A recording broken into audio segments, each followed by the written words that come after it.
Live in the Anajar and Levine Accident Attorney Studios, this is Russo and Rizzo on ESPN 106.3. This team is going to be tough when they finally get it together. Sit back and relax. Let Russo and Rizzo take you home. Oh, mercy! Light him up, Colin! Welcome on into a Tuesday edition of Russo and Rizzo on ESPN 106.3. Colin Russo, we got Christian Cat Hockey subbing for Mike Rizzo, who's on a private plane right now to Monaco, getting on his way to his 11-bedroom yacht, which he's going to spend the weekend for his niece's 7th birthday party. No, that's not true. He's going to Destin, Florida for his niece's birthday party. But the private plane part is true. We're live here at the Delray Beach Open, the 34th Delray Beach Open 2026. Come on down to the Ave, and you can come see some of the top Americans in tennis, top players in the world going head-to-head, singles and doubles on the men's side throughout the week. So stay tuned for that, and you can go still get some tickets today at DelrayBeachOpen.com. Christian Cat, Colin Russo, I've been here all week on the tennis events. Have you ever been to a tennis event live? First one today. Came here straight to work, so I haven't actually been able to enjoy the tennis live and in person. I've been watching on the screen the whole time. It's been enjoyable. Well, the one thing about it is tennis events are sort of akin to golf events where there's a decorum attached. There's a volume level you have to abide to. You can't move during points. Is that you being a golf fan, I feel like you would fit right in that type of environment because I do feel like the etiquette surrounding being a spectator at a tennis event is similar in some aspects to being a spectator at a golf event. Yeah, and like a very annoyed and peeved golf player looks like a very annoyed, peeved tennis player when someone coughs while they're about to serve the ball. And they look out and they make eye contact with you. I'm telling you, it happens at tennis events. It has happened this week. Most tennis players are good about it, but there are some. You know, the one thing about tennis players is they tend to be a little bit of divas, and they want everything to be perfectly quiet, perfectly to tune with what they're looking for, and if anything goes away from the status quo, they lose it. So I do think it's similar to a golf event. And obviously the Delray Beach Open is a hardcore tournament. It's great, 32, best of 32, so there's not a lot of players. Usually it's 128 players at a Grand Slam. Will you find yourself ever going to a tennis event outside the Delray Beach Open at any point in your lifetime? Ooh. I probably wouldn't seek it out. Like, I wouldn't take a flight. U.S. Open in Queens. I'm not taking a flight for that. All right. Miami Open at Hard Rock Stadium. It's not at Hard Rock Stadium, but it's in the parking lot of Hard Rock Stadium. Huh. Miami Open is a big-time tournament. Temperature depending. Right. Fair enough. It's March, so it's in like a month. Yeah, that's going to be toasty. Yeah, that's going to be warm. All right. Fine. If it's beautiful like this, like here in Delray, where it's a nice 20. My drive from West Palm to Delray today, I hit no traffic. It was 13 minutes. I couldn't believe it. I got into when I drove here yesterday from West Palm, I left at around 8:45 a.m. I had to be here around 9:30. You know, that's plenty of time. Yeah. It takes about 30 minutes, 25 minutes to get down here. Leave it to South Florida drivers to have a multi-car collision at 9 in the morning where it takes up 3 lanes on the highway. That would be just about par for the course for South Florida driving. So I got burned. It took me about 45 minutes to get down here yesterday. But outside of that, yeah, it's very convenient because you get off 95 and you exit 52 right on Atlantic Ave. You go about maybe a quarter mile, a half mile inland, and then you are here. And that is it. And then you're at the tennis event. So I like going to tennis matches. I've been to the U.S. Open. I have not been to any of the other big ones. But I definitely anticipate myself throughout my lifetime. There's 4 Grand Slams. Similar to golf, there's 4 Grand Slams. I anticipate myself at some point or other to go to all 4. Australia, Wimbledon, which is outside of London, France, the French Open, which is Roland Garros, which is Paris area, and then the United States Open, obviously, which is in Queens. And you're not going to consider yourself to go to any of these, any of the major tournaments? No, I want to go to Australia, but I would not use one of, if not. Melbourne, Australia, traveling, and the Australian Open's in town. You're not going to stop what you're doing and go say hello? No, I would go to the Outback. I would swim with sharks. I would pick up surfing. all before I go. They hit on clay there, right, at the Australian Open? They do not. It's a hard court tournament. The clay tournament is the French Open. Close. No, I wouldn't do that. I don't. Well, maybe I haven't watched the tennis action yet here in person. We're right outside the court. So you haven't been to one live, yes. Exactly. So maybe I'll sing a different tune at like 7:30 tonight after we wrap up here, and I do watch a little bit in person. But no. No. Where would that stand on the? I'm curious because amongst the major sports that you could go see live, for you outside of the Delray Beach Open, going to a major tennis event, going to the Masters of tennis does not interest you. No. Right? No, it doesn't. I wish it did. I love life experiences. Would you rather go to the Kentucky Derby or a major tennis event? Horse racing does not interest me that much at all. Well, that's a specialist event. They have it a couple times a year, a couple big ones, that is. But I'm also Crown races. I also know the value of $1, so things are expensive there, and you got to get outfits for it. And it's a very, very big blackout drinking type event, which I'm not the biggest into. So, no, I probably would put it in the same realm of the tennis events. So you're not high, because I'm thinking of specialist sporting events that you would be interested in. And a tennis event, you've talked about it, you wouldn't travel for one of those. But even the horse racing, you had a chance to go to the Kentucky Derby, you're not going? It would have to be paid for me. Wow. And that's not an elitist thing. It's not that expensive. It's not Really? that expensive. I think you could get inside the track spots, I want to say around $50, $60. It's coming around the corner, isn't it? The Derby? May.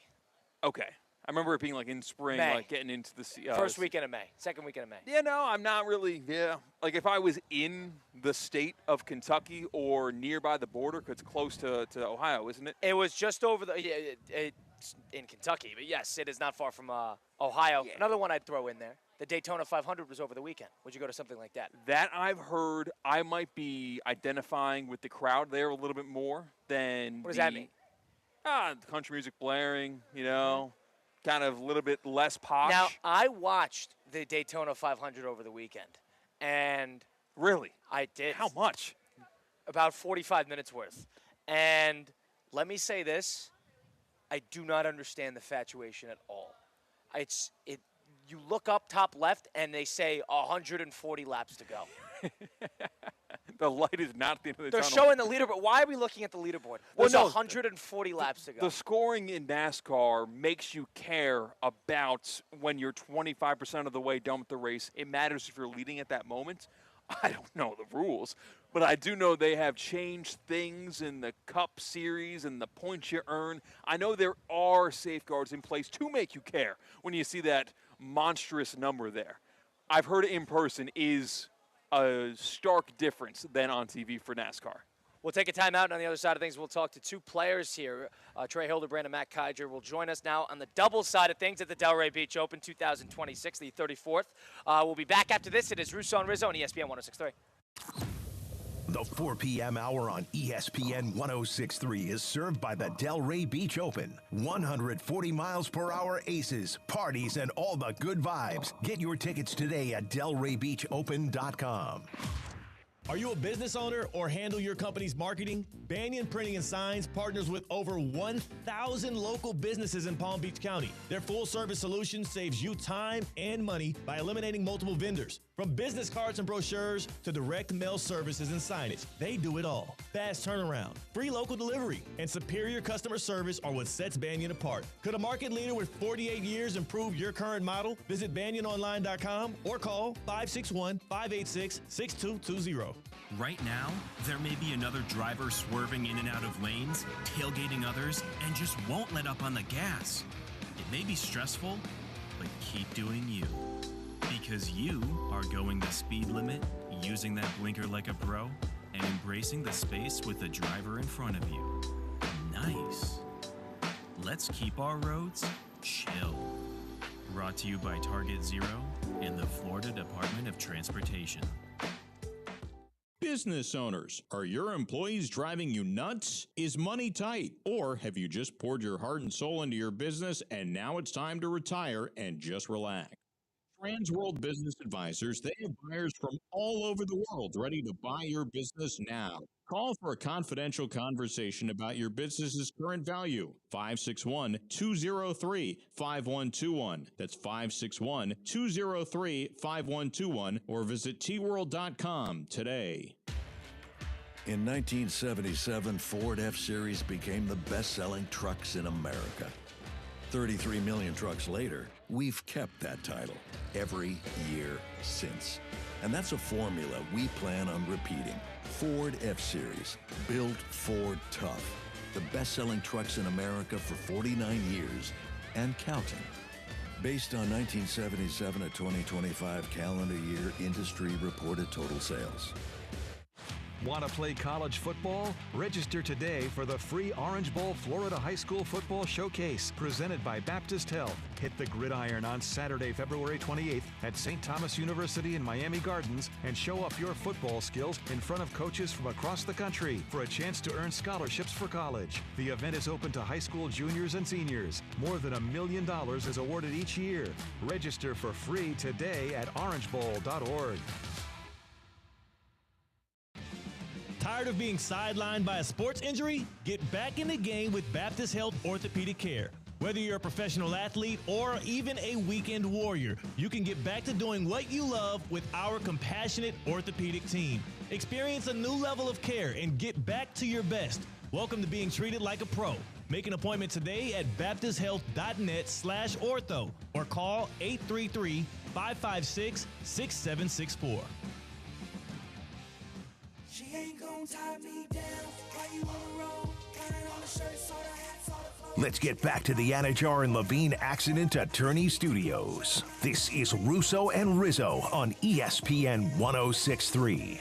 Live from the 34th Delray Beach Open 2026. It is Colin Russo, no Mike Rizzo today on sabbatical. We got Damian Perez helping us out back at the City Place Studios in downtown West Palm Beach, streaming live on YouTube at ESPN South Florida. Well, in the spirit of the tournament, we're on technically day 2, the Tuesday edition. It goes through the weekend. Welcoming in a tandem of doubles we got. We got Matt Kiger to my right and Trey Hildebrand to my left. Gentlemen, welcome in. How are we doing today? Great to be here. Good. Thanks for having us. Thanks for having us. All right, so you guys play tomorrow night. I got that correct? Afternoon, yeah. Afternoon. You play tomorrow afternoon. And how long have you two been a doubles tandem together? We started playing together last September, so since then, pretty consistently. I've always been curious about this, Mac. How do you guys get sort of paired up? How does this happen? Well, we've played here in juniors when we were like 14, so we go back. You kind of grew up playing in the same circuits? Yeah. Known each other for a long time, yeah. So then we kind of played against each other a few times, thought we'd pair off well, and then had some success, so stuck with it. So it's one of those things, Trey, where you kind of just, throw it at the wall and see if it sticks? Yeah. I mean, pretty much you kind of just pair up, and then you see how you do well together, and we've done pretty well, so we decided to keep going for a little while. Yeah, and how many tournaments have you guys played in? Between 12 and 15, we were just talking about. We don't have an exact number. Yeah, right. And at the Delray Beach Open, this is a great tournament, Trey. And the thing about this tournament specifically is it's a smaller field, but it has a lot of not only big names, but it's got a great center stadium court, and it's in the heart of South Florida. Tell me a little bit about playing in this tournament, the Delray Beach Open. Yeah, no, I played it last year, and I think it was probably it was probably a little weaker than this year. And I mean, the names in this tournament obviously speak for themselves. There's a lot of big names, and there's always a good crowd that comes out, so it's a lot of fun. I remember playing on the stadium last year. Crowd support didn't do too well, but hopefully we can do better this year. But yeah, it's always a fun tournament here. Trey, you're a Texas guy, San Antonio? Yeah. How does a Texas guy get into tennis? Do you know that from a young age, that immediately I'm going to be a tennis player? No, I mean, my dad kind of just instilled it in me when I was the young kid. Yeah, he taught me. I grew up watching him teach lessons and stuff, and he always brought me in to his club and always taught me. So I've always, as a young kid, I always played tennis. You knew you wanted to be a tennis player? Pretty much from a young age, yeah. It was kind of my dream, yeah. How is the tennis in Texas? I was at a really high level when I grew up. Really high level, yeah. A lot of D1 players came out of Texas, and yeah, it really helped my growth a lot. It was a very good tennis state. And Mac, you're a New York guy, and you're a New York guy, Westchester County, so to speak, Katona, New York. Which, believe it or not, I'm from New Canaan, Connecticut. Katona, New York, is down the street. It is right over the New York. 15 minutes. Yeah, not even. Yeah. It's right there. How does a kid from Katona, New York, get into tennis? I don't know, actually. No one in my family played, so I kind of played all sports. You don't know? What do you mean? You just stumbled in here with two rackets? Kind of. I just had some good hands when I was about 14. Everyone's like, oh, you should keep going. And then by the time I got to high school, started to have some success, and then, got to play at UNC, and then kind of from there decided I want to make it a career. Is that not the most casual way of He's a pretty casual guy. I just stumbled into a career at UNC and then into major. That's the most Matt Kiger answer you ever hear in your life. Yeah, that's not bad. And all of a sudden I'm playing at UNC. Now we're on the tour. Like, is that? I might have skipped a few steps, but yeah. Wow. Basically. And Katona, New York. I'm curious about that. Is that a big tennis area? I'm the Fairfield County. There's big tennis there. So did you kind of leak into that in the Connecticut side? Yeah, I've trained in Connecticut. There's some good players there. Elliot Spazzeri's who was nearby. here, who took Sinner to the ropes in the Australian Open. Yeah, exactly. So there's been some good players out of the area. It's just tough with the weather, a lot of indoor tennis up there. So it's not the usual training setup, but yeah, there is a good group of guys who I train with, so it helped me throughout. And Trey, you played at Texas A&M? I played at UCF at first, then I transferred to A&M. So you played at both of them. Yeah. And when you're choosing collegiate tennis-wise, is it more about the amount of opportunities that you will get? Is it the coaching that sells you? Is it the location, the school? Is it sort of the players that have came through there before you? What goes through choosing a college honestly, to play tennis at? It's honestly all the above. I mean, it kind of just depends. Like certain players have certain priorities, like academics, like you said, the place. I mean, people have I don't know how to explain it.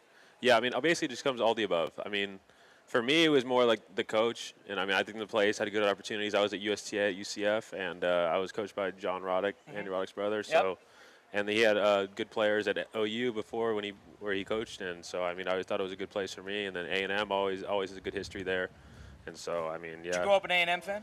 I did, yeah. I was always an Aggie. So is San Antonio, is that Aggie country? No.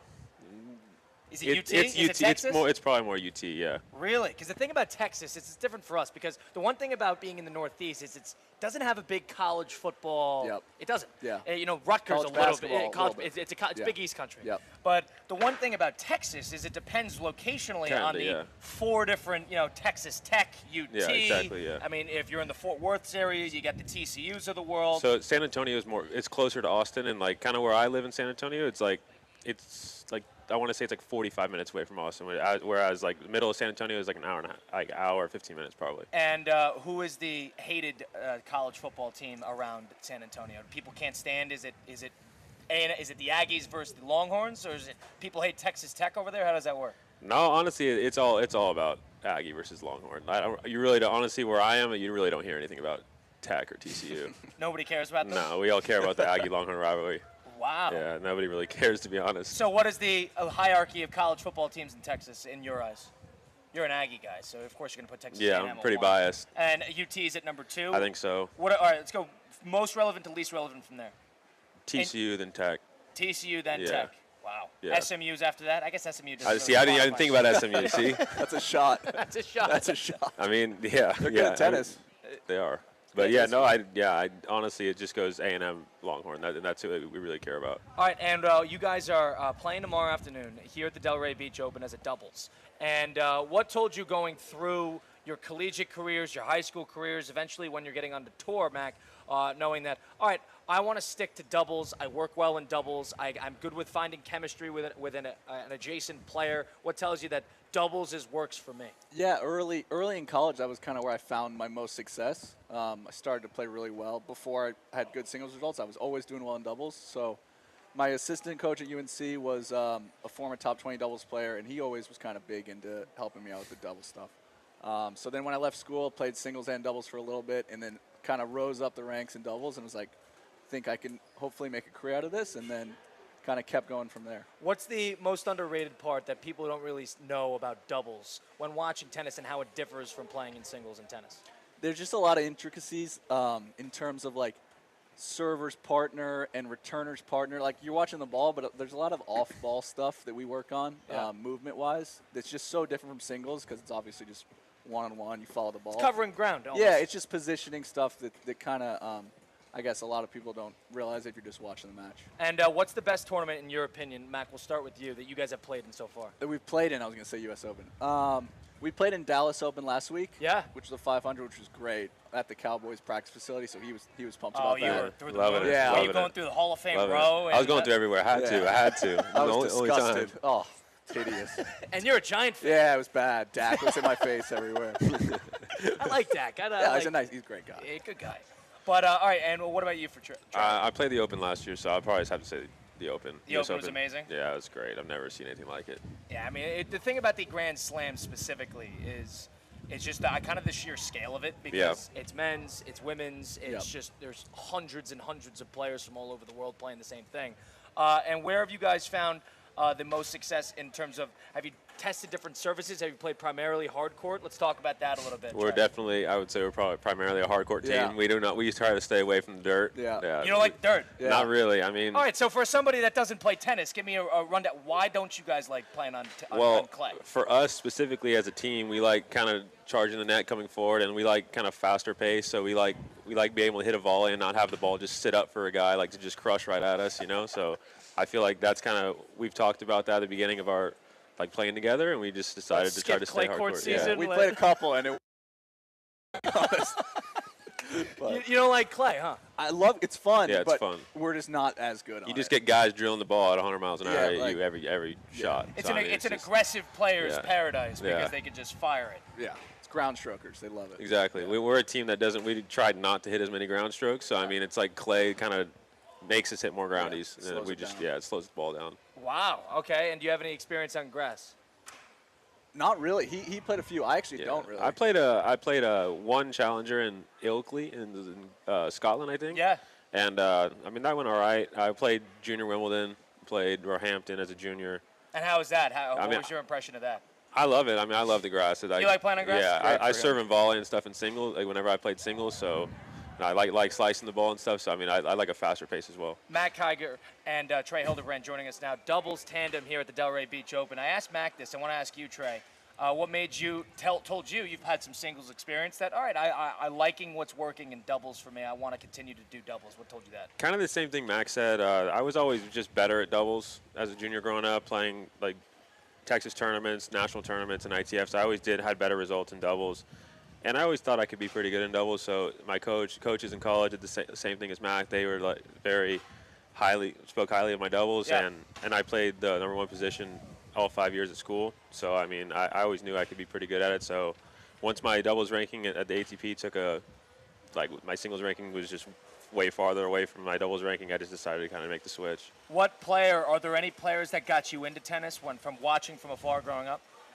I was always a Federer fan. You're a Federer guy? Yeah, I'm pretty classic. Who are you of the big three? Fan. You're a Federer too? Of the big three, Federer. Yeah. Yeah. Got to hit with him for a couple days when I was sophomore in college. Where was this? In the Hamptons. Oh, really? Most unbelievable. It feels like a dream. What was that situation? He needed a hit after Labor Cup. I don't live in the Hamptons or anything, but So my you came out there. my teammate was like, yeah, you got an opportunity. Like, I hit with drove out Federer. there. Yeah, oh, my absolutely. God. Are you kidding me? Insane.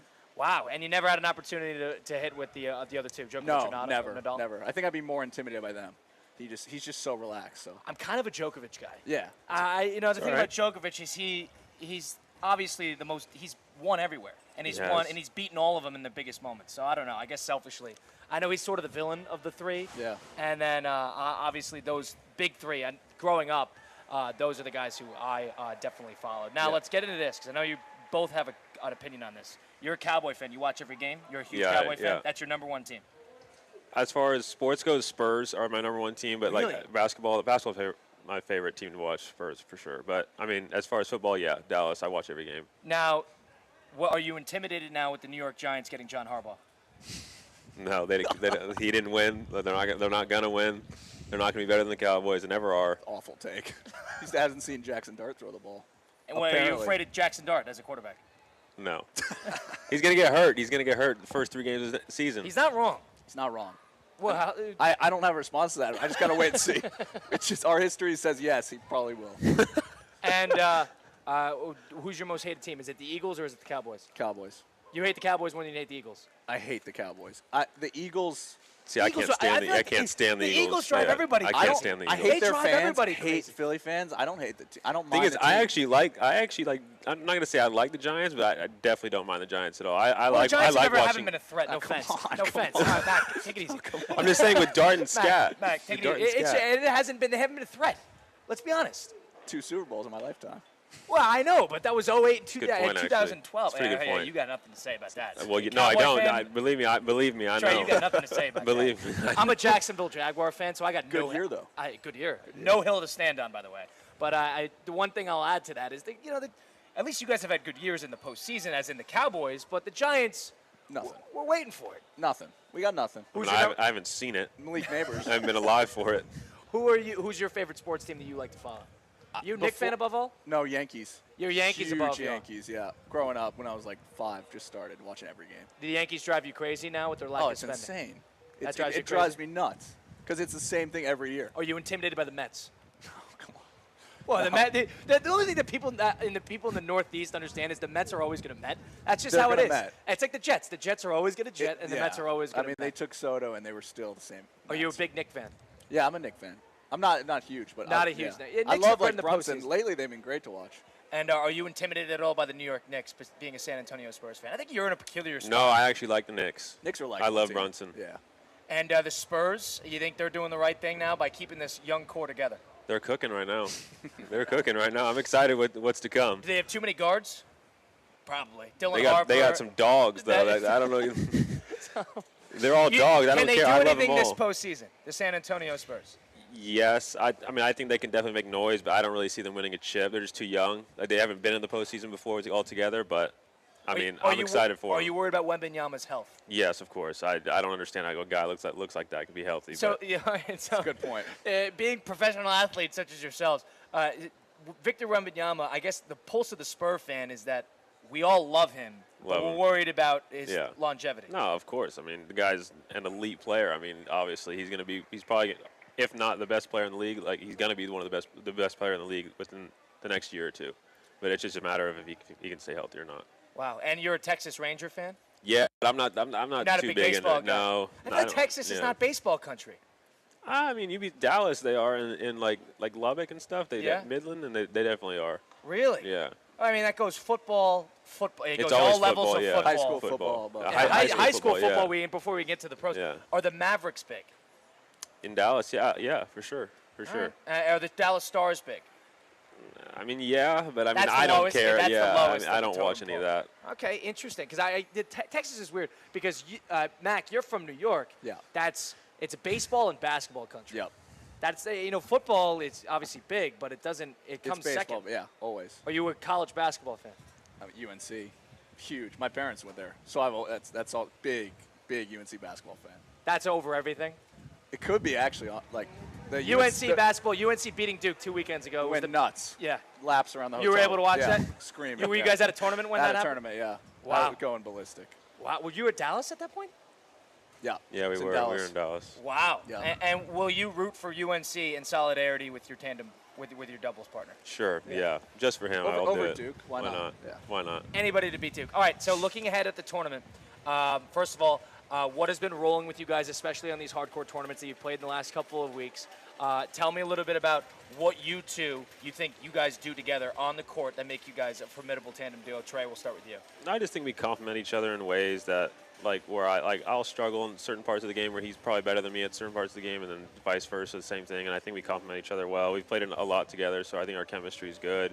We bond well together off the court. So I mean, I just think we're gelling pretty good right now. And what do you make about adjustments? How do you guys handle adjustments? Do you do mid-match? Do you do in-between? Do you try to stick to the plan? How does it work when sort of things go awry?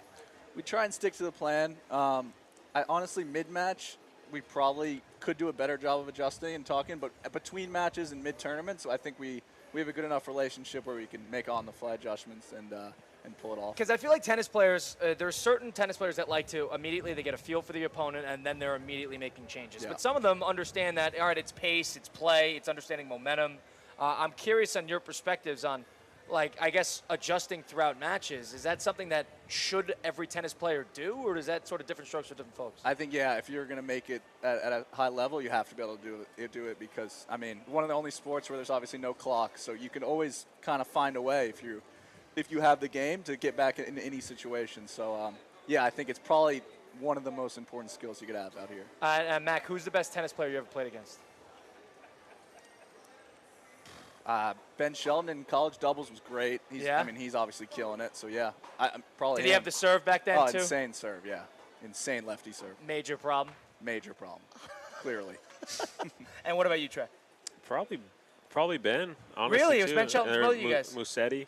Played Musetti in juniors. Oh, yeah. I played a good amount of guys in juniors, but probably Ben, yeah. And when you guys are playing these guys as a young age, whether through juniors in college, can you tell immediately this guy's going to be a top 15 guy?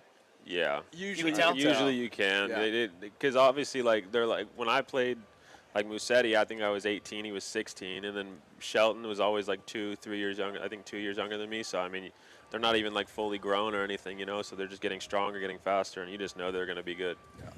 What is your perspectives? Last question here on the entries into tennis. I feel like if you're a tennis player trying to make it, you got to know you want to be a tennis player early. You got to be on top of it, or unless you're Mac, of course. And Mac, just decided Mac can do anything. First day of senior year, you're like, I'll play tennis, and then all of a sudden we're at UNC the next year. Outside of that, I'm curious because I do think that the barriers of entry is probably the wrong word, but I think in order to be a great tennis player, you got to know from the get-go. Do you think there's any truth to that, or do you think it's a little bit? little Tennis is overblown? one of the hardest. It's hardest hardest sports to break in. Yeah, I mean, it's just hard. Like, you gotta.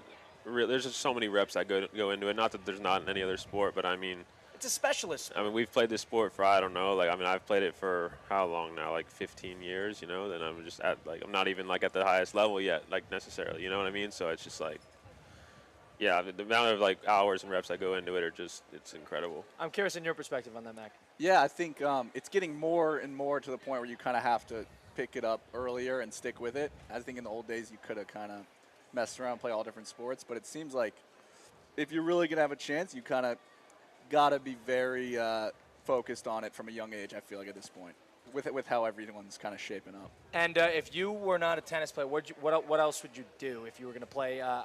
If you're not going to be a tennis player, could be another professional sport. If you were going to go for something else, hey, maybe construction. What would you say would have been your alternative if tennis had not worked out? I'm curious on that. I mean, I love golf. You wanted to go into golf. I would love to be in the golf industry, ideally as a player, but I'm definitely Yeah, clearly not good enough. but like again, that would have been something you strove for. Yeah. In another world. Yeah, in another world, I would love to be in that industry. Really, yeah, golf. I just love it. It's an addiction. What about you, Trey? Dude. You a football player? No. You don't like football? I You played football growing up? I used to play baseball and basketball. You're a big guy. You don't wear a tight I end? didn't used to be as big, but I mean. You were a basketball player and a baseball player? Yeah, I mean, if I had to say something, I would have liked to have been a basketball player, even though I'm not really that athletic. Basketball was your first love? Yeah, I loved basketball growing up. Well, you're a San Antonio guy. You grew up in the Popovich era. Exactly. So, I mean, I watched the Spurs all growing up, and I mean, I used to play pickup, like when I was like 16, 17, I used to play pickup all the time. Does the 2013 NBA Final, Game 6, Ray Allen still drive you crazy? Of course it does. You wake up at night still thinking about Ray Allen? I hate that I'm still seeing. I hate that I'm still seeing reels back about out to Allen. Bang. His three-pointer. Yeah. Bang? Is that I'm still hearing about it to this day. So yeah, it kills me a little bit. I wish it never happened. You got it back the next year. What's your perspective? Doesn't matter. Last thing here, I'm curious. I'm bouncing around here, but what's your perspective on Kawhi Leonard? You have a love-hate relationship with that man? Yeah, of course I do. I mean, the guy was unbelievable when he for the Spurs won us a chip. So I mean, I can't really complain too much. But I think I don't know. I'm a little disappointed in the guy, to say the least. I'll just say that. Strange player, but a strange personality. Yeah, loved it though. I loved it. I love the personality. I mean, yeah, I know. It's type part, of guy he it's is. part of his brand. I mean, it cracked me up. So I mean, it's great. Yeah, I mean, the Raptors loved it until he left, and then all After of a sudden, 1 year. It's the same thing. One chip. Juan Soto, love-hate relationship. What's your perspective? It's a very good comparison, by the way, because Kawhi Leonard, he got him a championship, and Juan Soto did but not. Soto was great in the playoffs in that year for us. How do you feel about him now? I can't support him. I don't hate him. I just going to the Mets is kind of, to me, was a little weird. Weak. It's you weak. Just don't go from the Yankees to the Mets if you have like self-respect. $800 million. You wouldn't go from the Yankees to the Mets for $800 million. I think I would. Yeah, he would. He would. You'd be opening day starter. You'd be. I'd be wearing all blue, all orange. Met fan for life. Well, gentlemen, best of luck this tournament. Yeah, I know you guys play tomorrow. Looking forward to following along on your success throughout here and the rest of the tournaments you guys play. I appreciate you guys giving us the time here on a Tuesday, and I know you guys got a lot to do and a lot of things. I don't know how the week looks. But I appreciate the time, gentlemen. No, thanks for having us. Appreciate it. It was fun. You got it. Matt Kiger and Trey Hildebrand joining us. Russo and Rizzo will take a time out here live from the Delray Beach Open, the 34th Delray Beach Open. We'll take a time out here at ESPN 106.3. Live from the Anajar and Levine Accident Attorney Studios. Anajar and Levine Accident Attorneys. Call 1-800-747-FREE. This is ESPN 1063. Mike Rizzo here. Moving soon? Trust the pros who move the pros. Call Good Greek for your total relocation solution. From packing and storage to local and long distance moves, Spiro and his team at Good Greek Moving and Storage have you covered. They've been trusted by families, businesses, and they're now the official movers of the UFC. Call the world's only total relocation company. Good Greek Moving and Storage.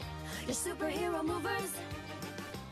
Hi, I'm Janice Ridenour from J. Zello & Associates. For nearly 30 years, my firm has worked alongside business owners and their teams, helping them truly understand QuickBooks with clear accounting guidance, proven workflows, and hands-on training. We offer customized QuickBooks Online training delivered in a supportive, judgment-free environment so you can learn at your pace. If you're stressed about your books, you don't have to be. Get trained, get confident, get it right. And when you need ongoing support or you'd rather have it done for you, our experienced team is here to help. Visit jzolo.com and schedule your free consultation today.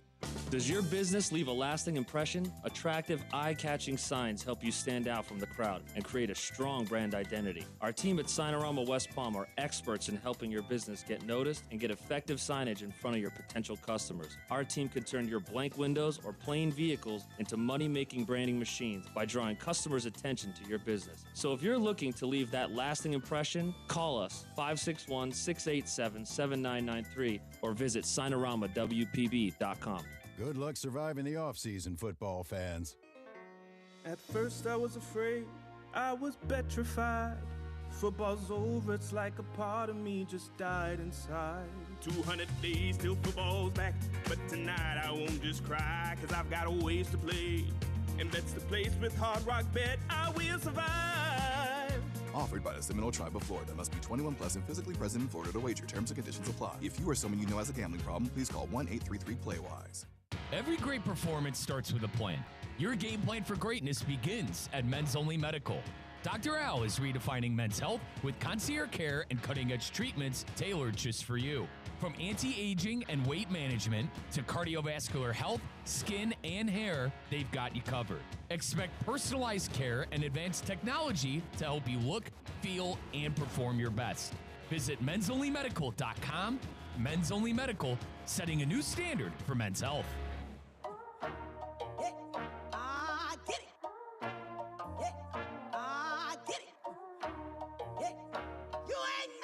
Let's get back to the Anajar and Levine Accident Attorney Studios. This is Russo and Rizzo on ESPN 1063. Well, come on down to the Delray Beach Open, the 34th Delray Beach Open.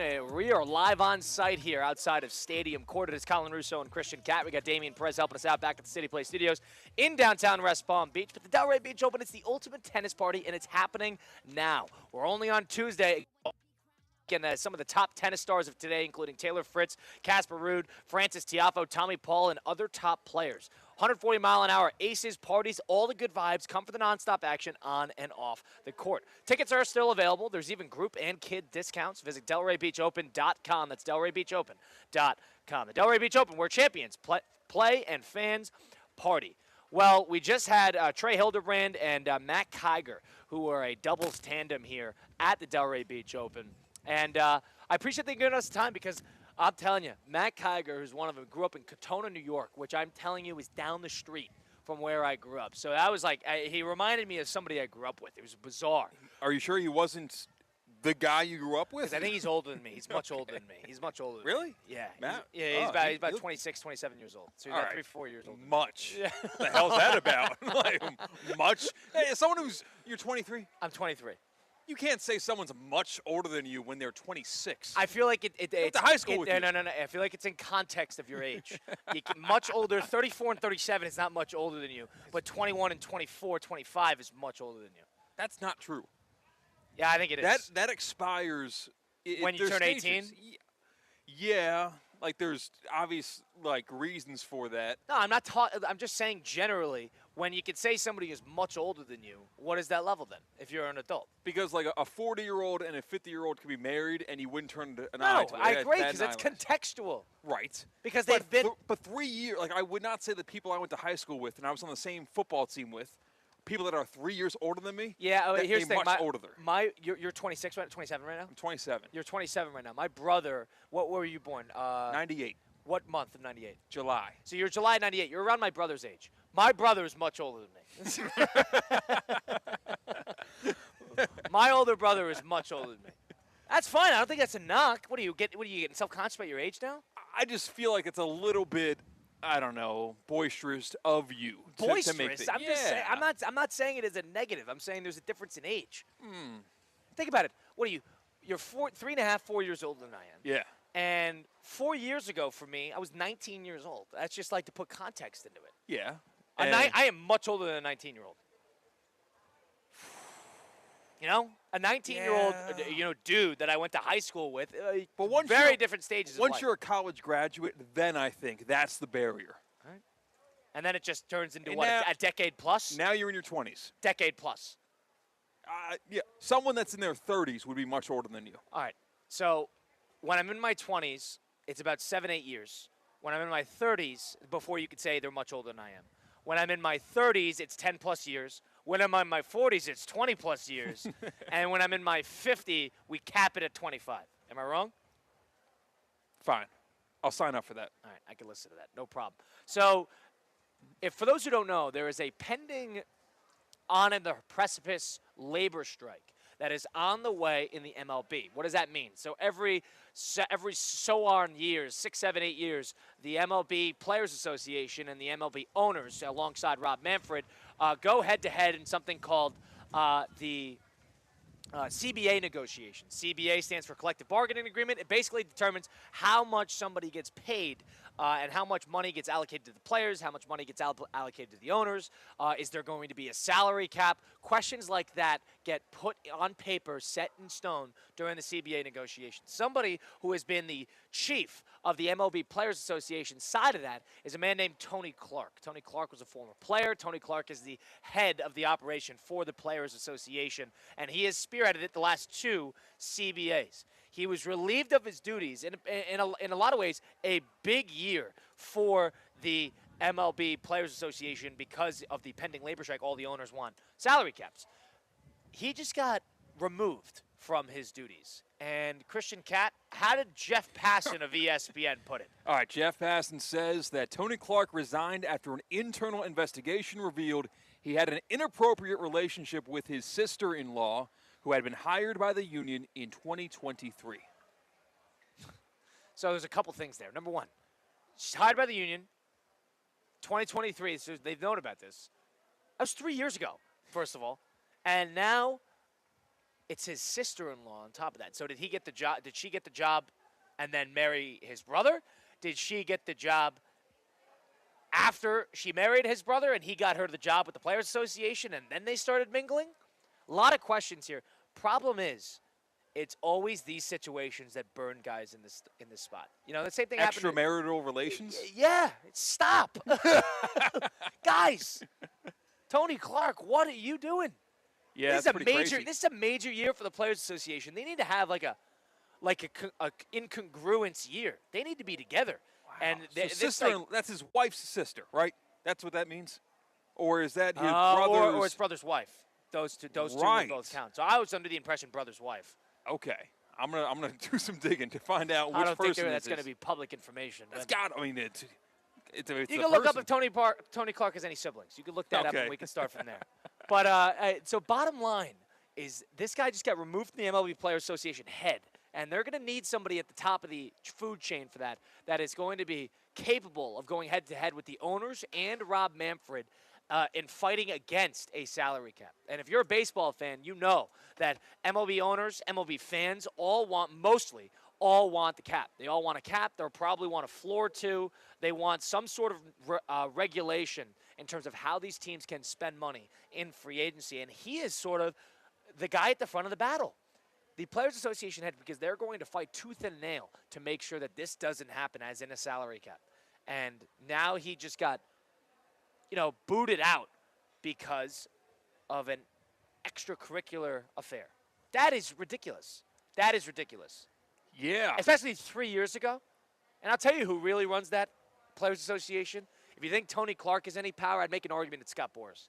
Scott Boras, who is an agent in the MLB, who represents basically every big-name player you could possibly imagine. He's a difficult agent to deal with notoriously, and he's a difficult agent to negotiate with even more notoriously. Scott Boras runs that union. This is a clean opportunity because they're going to look, oh, boy, who's going to run our Players Association? It's going to be Scott Boras. You're going to see, similar to like all of these big-time court cases, you're going to see Boras v. the state of the owners. It's going to be written about like in the Constitution. How much money is Scott Boras worth? If he's taking a share of all of these $800, $700, $600 million contracts, I'd make a wager he's probably making within the realm of $50 to $100 million a year. Wow, I would have thought even more. I don't know. A year. I said a year. Okay, yeah, probably getting some compounding Worth? interest. I think he's probably worth $250 million, maybe less. It's 200 million. That guy runs the players' union. That guy is going to be the lead shark in the opposition against the salary cap. So he wants no salary cap. The owners want a salary cap for competitive balance and to save some money. And he wants to sign these guys to 13-year contracts for $500 million. And now Tony Clark, who was a terrible negotiator to begin with, because he, in the old CBAs, when the players, what happened was the previous CBA that was negotiated, which is 3-4 years ago, when the spring training was held back, they ended up getting 162 games in, but they had to adjust the schedule. That's when the 2 weeks late, the season started. What was that, 2021, 2022? Point being, the reason that took a long time to negotiate is because the CBA, 2 CBAs ago, Tony Clark was the spearhead of that, and instead of saying we want 50-50 revenue split with the players or something like that, we want more money put back into the rosters and all the real, the big haymaker type of negotiations you can make. Instead, they asked for like shrimp cocktails on spring training flights. They asked for like extra hotel space. They asked for a bunch of nonsense that the owners were happy to give them that, and then the players realize they get rinsed, and then that's why the bad relationship begins between the Players Association and the owners. And this is the same guy? That was the same guy. How did he not lose his position for failing at that? Because they turned around. I mean, who knows how much power he has? Maybe he's just a placeholder. None now. Well, none now. Here. Well, maybe it's Scott Boras from the get-go. I'd make an argument that Boras runs that union today, but even before or after Tony Clark of the Players Association in the MLB. I'd make an argument. But the head of the Players Association has to be a player, no? Right. But obviously, it's Scott Boras who runs it. That's the guy who runs it. So you're just playing these guys like puppets. These guys are not lawyers. Just to affect Scott Boras' Manfred went to bottom line. Manfred went to law school. Half these owners went to law school. They all had the top lawyers in the world going at it negotiating. Versus the Players Association, you can't have former players without some major lawyer help, guys who are sharks, to go against them. Does this make you more or less confident in the Players Association to be able to get what they want this coming CBA negotiation this time next year? I hope the players don't get what they want. You want a salary cap? Yeah, I think just a general sports viewer would like there to be more of a competitive balance in terms of how much money these teams are spending. So I guess I'm happy that this guy's out of there. I don't know if there's a strong victim in the situation. I don't know enough about it. But, like, him fooling around with his sister-in-law might be for the greater good of sports because it's going to trigger this dominoes falling. They're not an army. They're not an army right now. Exactly. They splintered. Yeah. Exactly. We found the chink in the armor, and now the owners can just pick it apart limb by limb, and the owners will get their way, and the baseball fan will get their way unless you're a Dodgers fan. Yeah, the Dodger fan will be pissed. The Met fan will be pissed. Maybe the Phillies fan will be pissed. Outside of that, everybody else is going to rejoice. The Yankees are a fake Robin Hood. Yeah, right. This is the right thing for the league. Well, Hal Steinbrenner is realizing that he's getting outspent every step of the way. And we were just talking to Matt Kiger, the doubles ATP Tour player himself, who has just joined us, who's a big Yankee fan. And all the Yankee fan is pissed at, you're a Yankee fan, is the fact that they don't spend. So you're more of defense of a salary floor than a salary cap. And when we asked Ron DeSantis, the governor of Florida, we had him on yesterday on Russo and Rizzo, which you can see on YouTube at ESPN South Florida. Governor DeSantis joined us, and we asked him about this. And the one thing that he said, he basically said in a bunch of words that the MLB needs to establish a sense of making the smaller market teams pay. So when there's the people out there, the big market teams out there that are in favor of, hey, restricting the Dodgers of the world from not spending, there are the Governor DeSantis of the world are in favor of getting the Tigers of the world, getting the Athletics of the world, the Marlins of the world to really spend. It's a two-sided sword. I think both sides are right. But I think the bottom line is, well, you can't get what Governor DeSantis wants and not get what the owners want. You can't get a salary floor without a cap. That's the bottom line. Yeah. You're going to get $150 million, whatever it is, as a bottom spend, and a $300 million, a $250 million as a top spend. Is that not the most obvious fix in the world? As much as I want to dive into the X's and O's about a possible strike and about the dollars in Major League Baseball, I was sent a proposition. What would be worse if Tony Clark was sleeping with his brother's wife or his wife's sister? What is worse? We know it's a sister-in-law. That's what we know right now. That he got, he resigned after that news was released, that he was having a relationship with a member of the union as of 2023, and it is his sister-in-law. What's worse?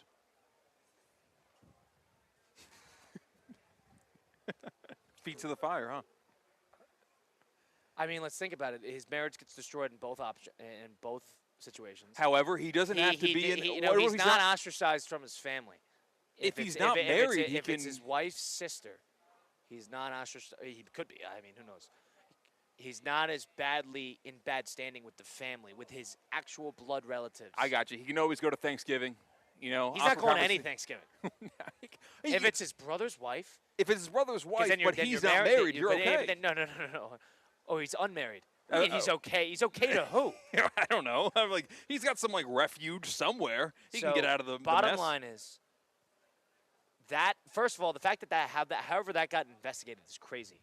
Number two, he's not getting invited to any Thanksgiving. He is married. He is married. They have one son. So his marriage is destroyed anyway. You got again. I'm not making.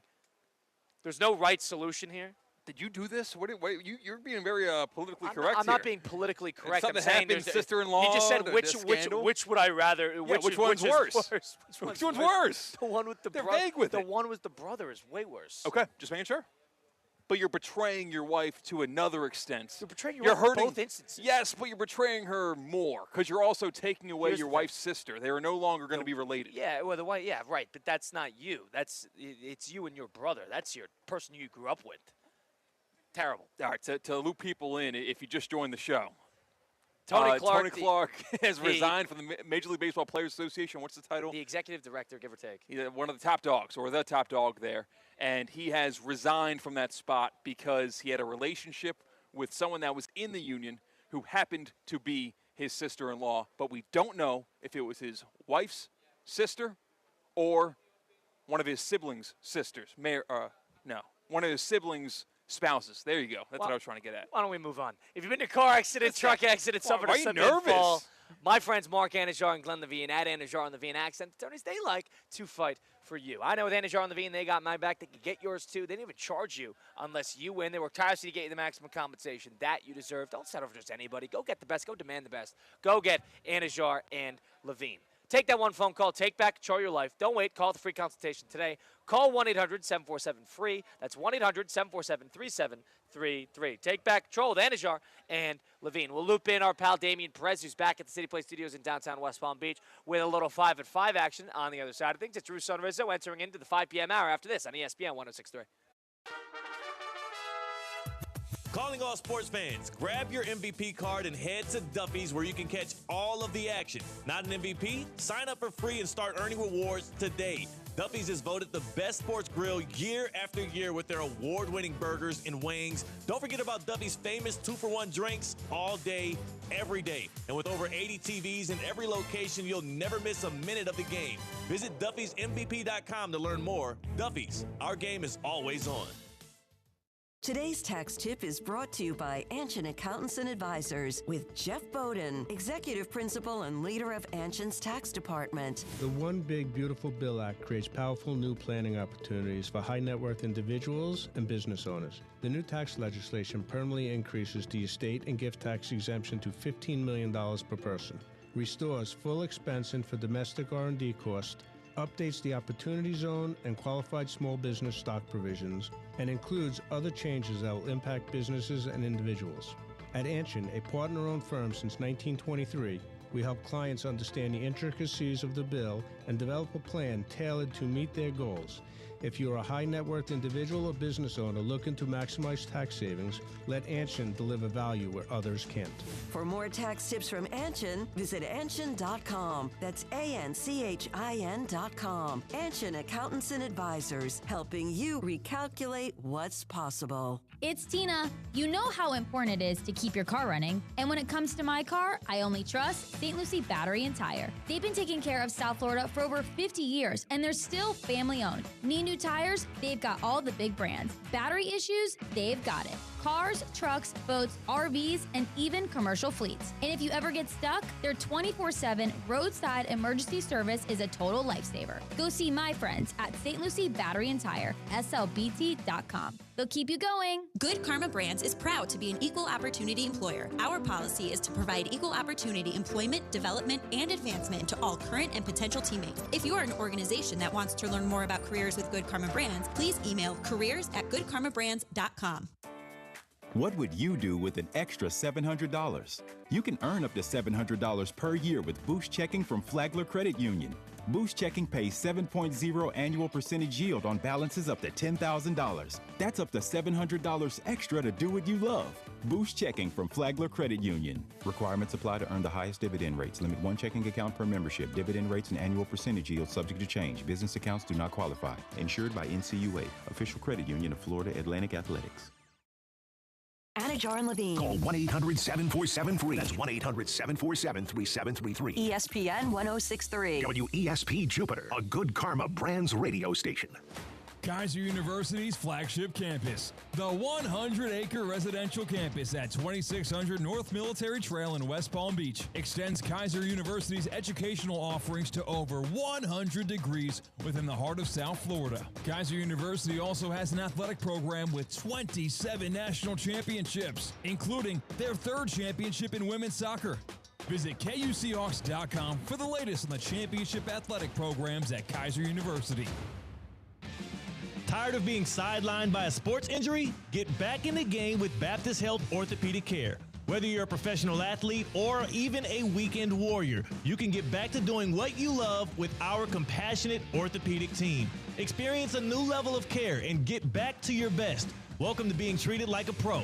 Make an appointment today at baptisthealth.net/ortho or call 833-556-6764. The 5 p.m. hour is presented by Good Greek Moving and Storage, the world's only total relocation company. Local or long distance, they've got you covered. Good Greek Moving and Storage, your superhero movers. Straight Talk Wireless presents Pickup Truck Wisdom. The smartest way to spend your money is not to. Straight Talk offers free 5G phones for new and existing customers on Verizon's 5G network. So the refund money I don't spend on that free phone is the refund money I get to keep for my family. Smart. Find us at straighttalk.com and Walmart. Straight Talk Wireless. Straightforward. Always. Taxes and fees apply. Plan purchase required for free phone offers. Copyright 2026 Verizon. Pizza's here. Oh, great. I'd love some, but I'm worried about my stomach issues. If you're worried about having diarrhea, gas, bloating, stomach pain, or loose, oily stools, it may not just be stomach issues. It could be a condition called exocrine pancreatic insufficiency, or EPI. With EPI, the pancreas doesn't release enough enzymes to break down food, but EPI is manageable. Use the symptom checker on identifyepi.com and talk to your doctor. That's identifyepi.com. Sponsored by AbbVie. Now, it's time for a little R&R. Colin to the bucket, lays it up and in. Ball game. Rizzo Live in the Anajar and Levine Accident Attorney Studios, this is Russo and Rizzo on ESPN 106.3. This team is going to be tough when they finally get it together. Sit back and relax. Let Russo and Rizzo take you home. Oh, mercy! Light him up, Colin! The 5 o'clock hour of Russo and Rizzo on ESPN 106.3, presented by Good Greek Moving and Storage. It is Colin Russo, Christian Cat, hockey subbing for Mike Rizzo, who is on sabbatical on a vacation, if you will. But we're streaming live on YouTube at ESPN South Florida and ESPN West Palm on Twitter and Facebook. If you missed any of the first hour, go listen back on Apple, Spotify, wherever you get your podcasts. Go to Russo and Rizzo. We're live outside a stadium court here at the Delray Beach Tennis Center for the Delray Beach Open 2026, the 34th edition of the slate. You got some of the top tennis players in the world. One of the best fields they've had in quite some time is this year. So go get your tickets today, DelrayBeachOpen.com. But if you want to come here, you realize it's 80 degrees. I mean, after a little bit of a cold front, we're going to have a little cold front next week, but it is officially beach weather in Florida, where everybody who comes to Florida as a snowbird is appreciating the next couple weeks here because it's going to be 80-some-odd degrees. And you got to understand, when you want to get to this point, you want to take off your shirt at the beach, and you want to look pretty good, you got to understand that you got to train. And you got to train by going to somewhere like F45. We're talking about training, not working out. We're talking about training. If you want to feel stronger, faster, more conditioned, F45 West Palm Beach is the place for you. F45 stands for a functional 45, which means it's a 45-minute, high-intensity team training session that is designed to build strength, burn fat, improve performance. It's a different workout every single day.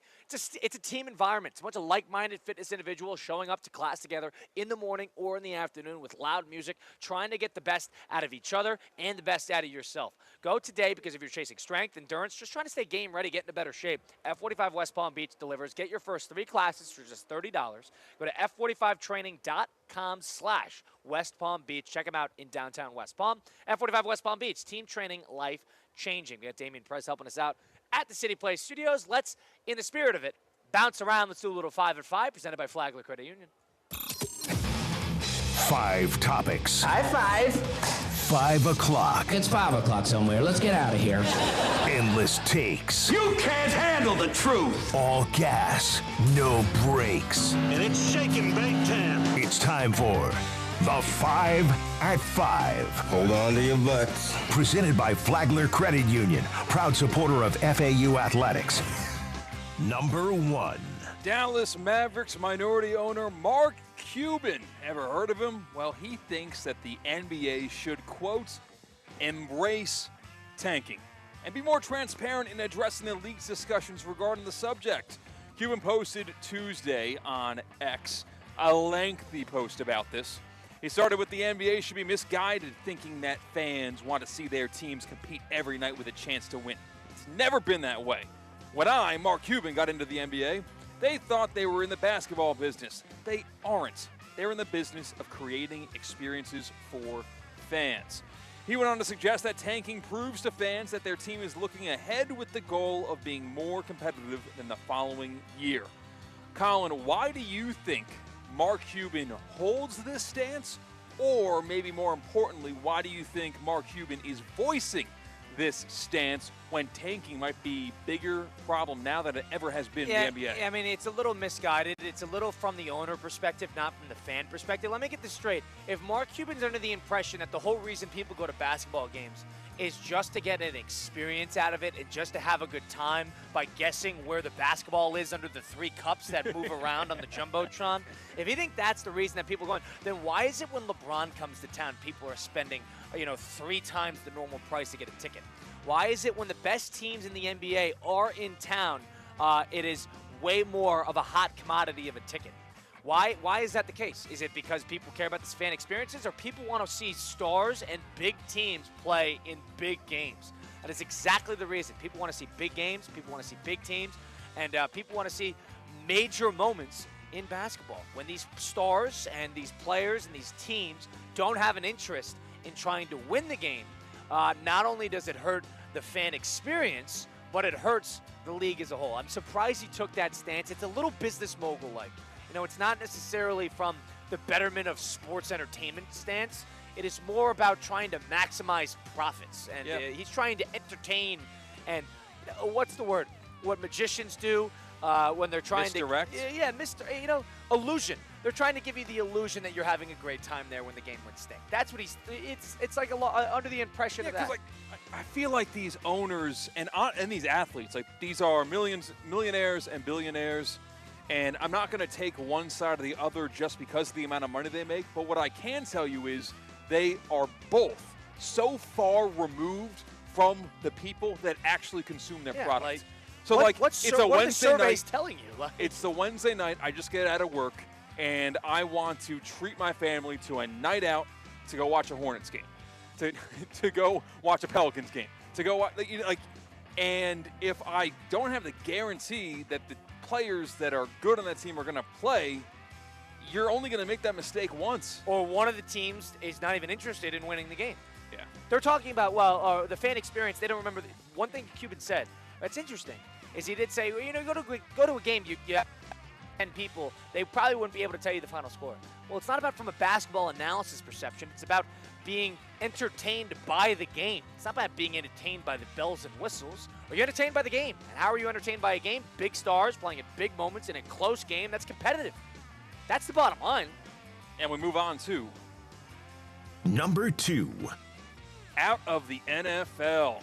Seahawks won the Super Bowl a couple of weeks ago. It feels like eons ago. And some news out of that roster just came out. And the Seahawks are unlikely to hit the franchise tag or transition tag on the Super Bowl MVP running back, Kenneth Walker. So unless they get an extension before the start of free agency, Kenneth Walker would hit the market after rushing for 135 yards in that Super Bowl. How crucial is Kenneth Walker to that Seahawks team, or would Zach Charbonnet suffice? Yeah, it's not the right move to tag him because tagging is a big cap hit. It's a lot of money allocated to the position. I know it's on the average based on how the franchise tag, top 10 average of that paid at that position.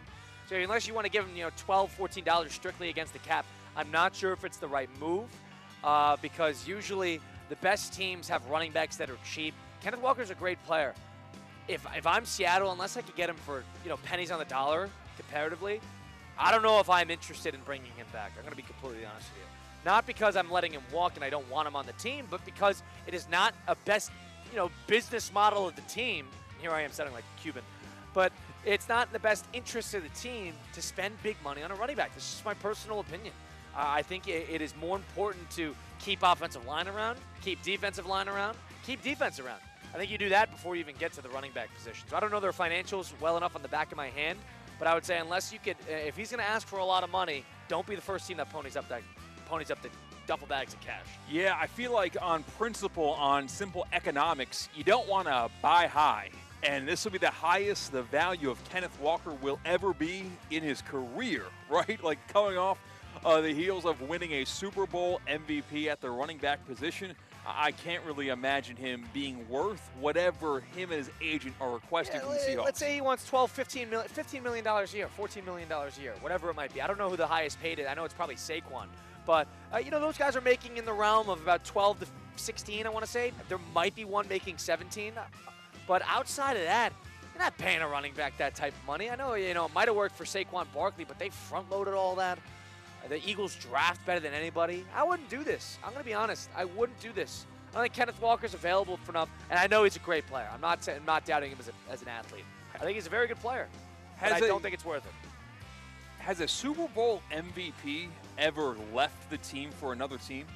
Like, not retired afterwards. Right after, you mean? Yeah. A Super Bowl MVP. I'm trying to Google it right now, and I'm not getting good options. Thanks a lot, Gemini and Google AI. They were only giving me... I mean, Cooper Kupp did not. He left eventually. It's a lot of quarterbacks who didn't leave eventually. Outside of the non-quarterback guys to win it, Malcolm Smith, Von Miller.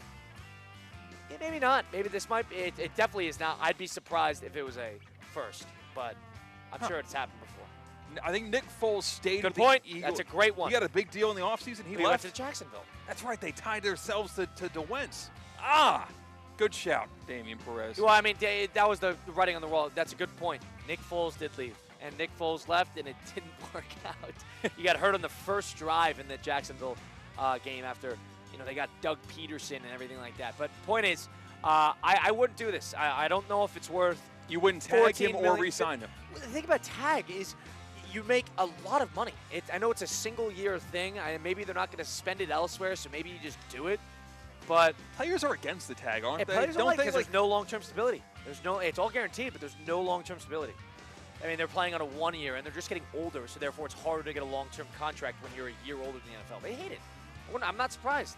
I wouldn't do this. I'm going to be honest. I know it's a tough spot. I know Kenneth Walker's a fan favorite, but unless he wants to come back, for $9-10 million a year, I don't know if I'm doing it. It'll only be good for fantasy football dynasty owners for Kenneth Walker because they're sick and tired of Zach Charbonnet. If you could offer him 3 years, $27 million, for 18 of it guaranteed, I'd listen to it. And that moves us on to number 3. How about this? Colin loves the novelty boxing news. You absolutely love the carnival act that sport has become. Boxing legends Mike Tyson and Floyd Mayweather Jr. are going to fight in an exhibition in April in the Democratic Republic of the Congo, according to the ring's Mike Coppinger. Fighting in the Congo? Yeah.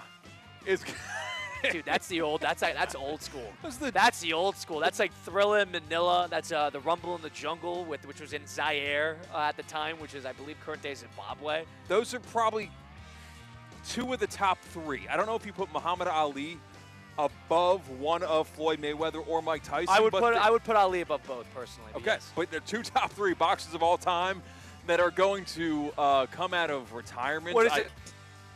Is this not the most blatant I need money that I've ever seen in my entire life? There's a movie about this with Mike Tyson can call somebody tomorrow and get an acting role and make, $3-4 million for it. I'm surprised he's doing this, but I guess he wants a $50 million payday. There is a movie about this with Robert De Niro, and he fights another old famous actor. It's called Grudge Match. It was Sylvester Stallone. It was Sylvester Stallone. That guy can't get away from a boxing movie. It's calling a grudge match. You're right. They're looking for a payday. That's exactly what this is. This is grudge match. All right, Colin. These guys are not even the same weight class. Tyson's like 240 pounds. Mayweather's like a $155. So Mayweather is about to be 49 years old. Did they say the weight classes? They definitely didn't, because they don't care about weight classes. No. They don't care about weight classes. Anthony Joshua just fought Jake Paul, weighed about 40 pounds heavier. I didn't realize this was announced in early September, probably during NFL Week 1, so no one actually paid attention to it. But now they actually have the date and they have the place, and yes, the Republic It's in 2 months. Congo. It's in 2 months. All right, so they've been training. They've been getting ready. Wow. They just didn't know where the fight was going to happen. And that is where it's going to happen. I wonder what time that's going to take place. Congo is probably 8 hours ahead, if I had to say. It's promoted by CSI Sports. I don't know if that has any indication. What is CSI Sports? You've heard of CSI Miami? CSI. Is it crime scene investigation sports? No, I don't think so. Answer something else. But it's probably going to get scooped up by a streaming network. I don't know. Are they selling it? Did they say that? No, it's not in the news article. Okay. Not yet. So they don't know if they're selling it. But Mike Tyson is fighting Floyd Mayweather. I mean, unfortunately, I'm going to have to tune into that. Yeah. Does that jazz you up more than a Paul fight? Than a what fight? Than a Paul fight. Absolutely. Not even a question. Not even a question. All right. Not even a question. I like watching. I like marquee last time boxing. we saw Tyson was against Paul. I like watching marquee matches. I like watching the big Canelo fights, the Terrence Crawford fight.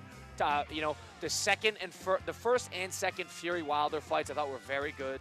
So you're mentioning them in the same breath as Mayweather Tyson, April 2020. I love boxing. It's a shame. Boxing was such a high point, and throughout the the 60s through the early 2000s, it was at such a high point for about 40 years, and it's a shame because I'm a big fan of boxing. And that's gosh. And this isn't a official topic in the 5 at 5 presented by Flagler Credit Union, but also released in Combat Sports. Ronda Rousey is going to return to the NBA. She was announced. The UFC? Yes, she's going to return to the UFC, to face Carano on May 16th. So I guess even... When was her last fight, does it say? I didn't even know. 10 years. Yeah, I was going to say it was a long time ago. Oh, it's going to be on Netflix? So it's not It's a combat sport fight, but it's not. I mean, that's how you get more money. She's not going to give the UFC that money. In the Intuit Dome These in fighters Los Angeles. need money. These fighters need. You know what they need? They don't need more fights. They need financial advisors. That's what these fighters need. Well, I mean, what are you talking about? This is great for them. These companies probably need financial advisors. Or I guess if people watch, it doesn't matter. Because it's going to be crappy. Like, Floyd Mayweather versus Mike Tyson is not going to be worth the in-ring action that you get. I know. It might be worth the entrance and the musical performance You think they're and going the to get memes that come You from think it. celebrities are going to take their private jets to Democratic Republic of the Congo to go sit front row of We'll Floyd ask Mayweather? Mike. Where is that going to be? Where is that going to be? Mike Rizzo is currently on a private flight to Destin, Florida. I wonder if we can get that plane, commandeer it, and maybe we'll be live from the Republic of Congo before Mayweather or Tyson. Gosh, well, how far boxing has fallen. It's a shame. It's a shame. Rumble in the Jungle, look it up. Fight of the century, the first one, Frazier and Ali. Ah, what a shame. I love boxing. And that's why I think Muhammad Ali's the best. I know he's lost a couple. I believe he has 5-6 losses in his career, but 3 of them were 3 of his last 5 fights. There's nothing like it. There was nothing like it. And I didn't want to race for it, but a billion people watched Rumble in the Jungle. Thrilla Manila, the third Frazier Ali fight, like 1 billion people watched it. Oh, it's a shame. Let's move on to the next. Number 4. Speaking of washed athletes making a comeback. Who else is looking for a payday? Well, I don't know if a payday is really up for grabs, but legacy, being a legend, is. Take a listen to Tiger Woods. He was giving an update on his injury, on the state of golf. People asked him about Live Golf and Anthony Kim. Where was this? At TGL? No, this was in front of the Genesis Invitational. It's one of his home events. Okay. So he just talked to the media. Yeah, okay. And he was asked a very pointed question about his next couple of months.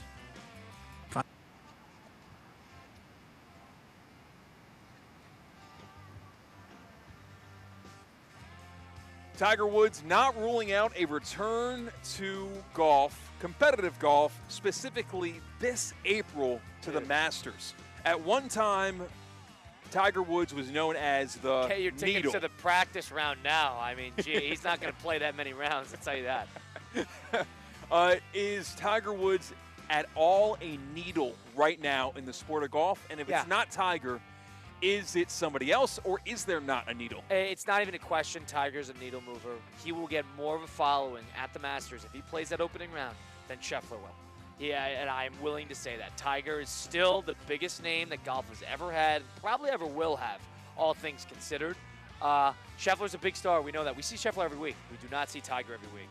Tiger will have 3,000 people walking with him on Augusta in a couple months if he's able to play. He'll only play 2 rounds, but it will be one of those situations in which Tiger will demand quite a few eyeballs. Really? You know, in the golf circles right now, Scottie Scheffler has been coined the new needle of professional golf. And there's no doubt, but he plays every weekend. You know, he plays every weekend. So you see something, you see him play 4 or 5 rounds a weekend.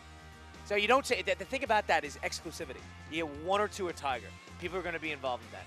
Because every Masters he plays, people will be wondering, is this the last one? Is this the last one? Is this the last one before he takes 10 years off and then does it when he's 60 for some reason? Okay, let's say you, Colin Russo, have a ticket to, we'll actually say you have a ticket to Pebble Beach. And the reason why I bring that up is because crowd size won't be a problem. Yep. Because sometimes following the marquee players in golf, it's like not that fun because you can watch them tee off and you will not have an unimpeded view of their next shot until the 4th hole down. Yep.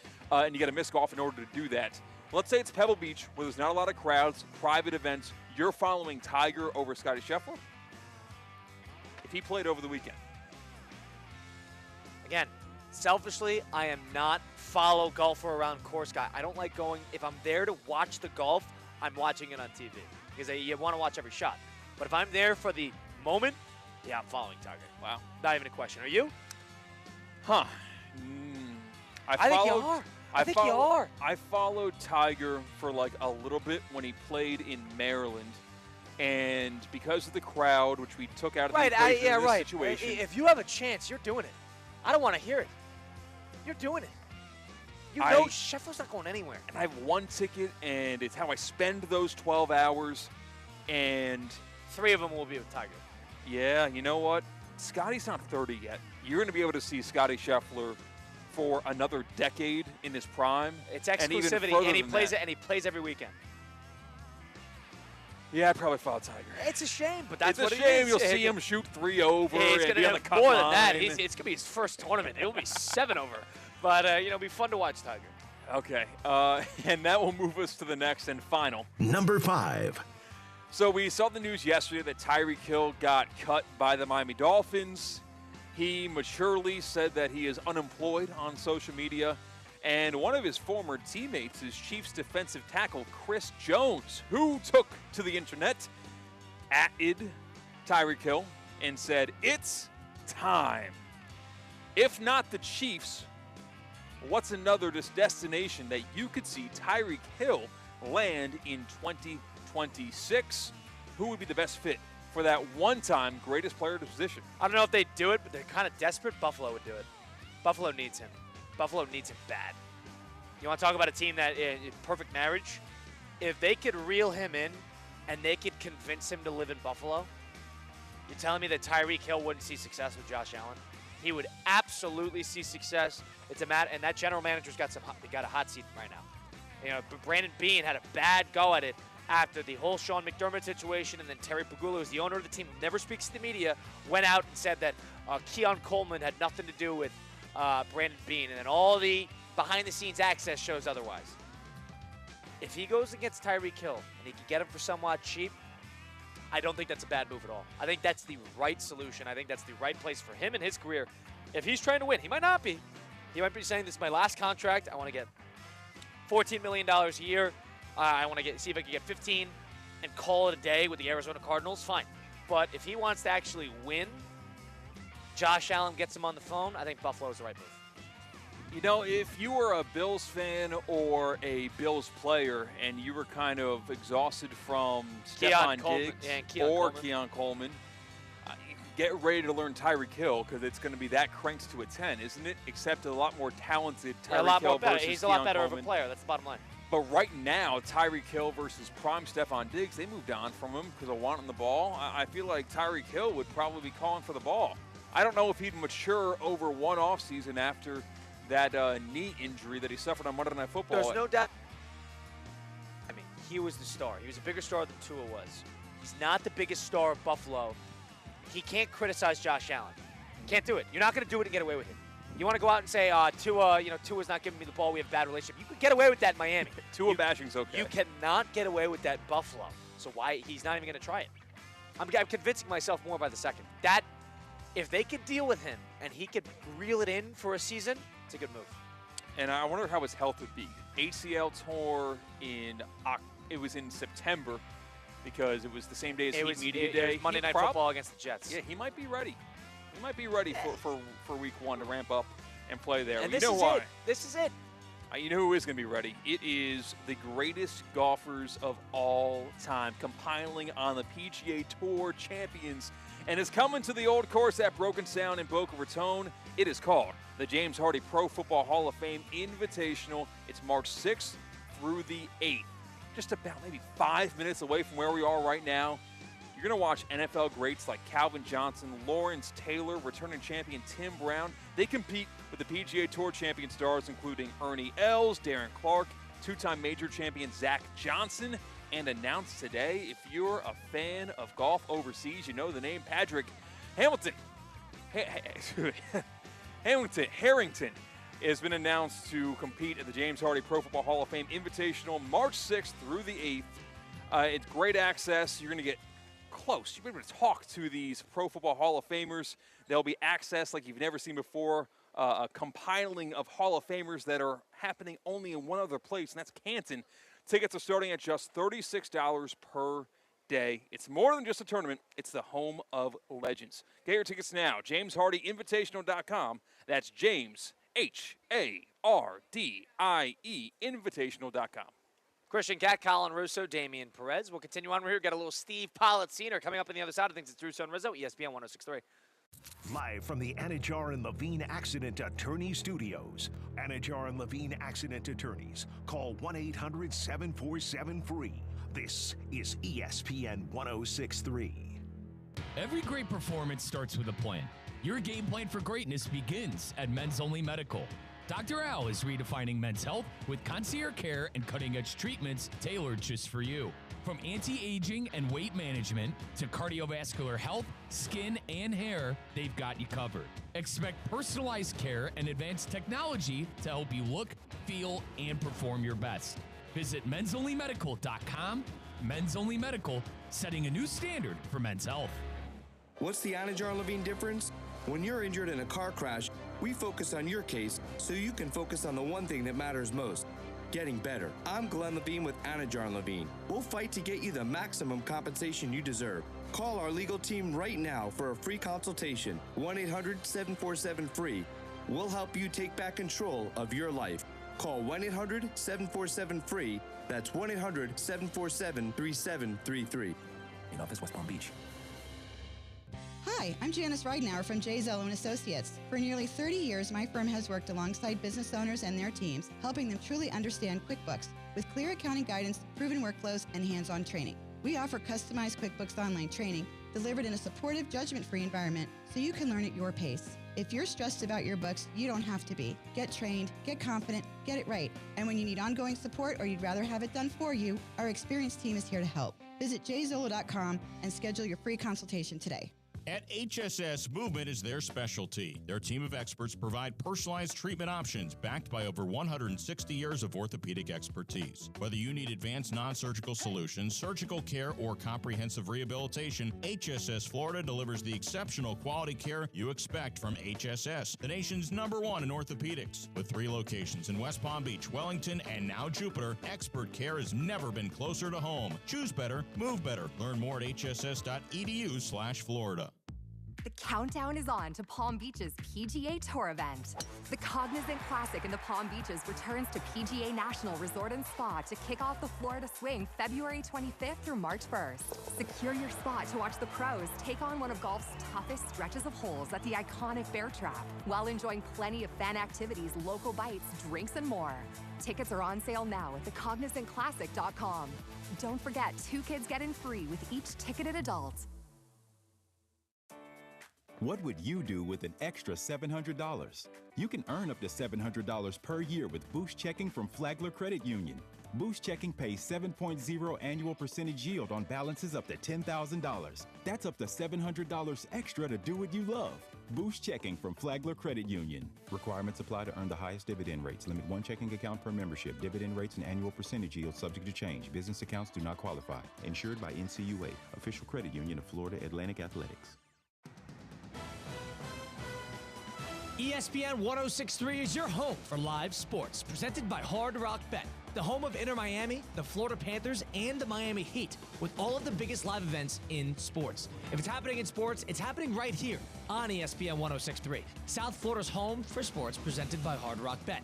Offered by the Seminole Tribe of Florida, must be 21 plus, physically present in Florida to wager. Terms and conditions apply. If you or somebody you know has a gambling problem, please call 1-833-PLAY-WISE.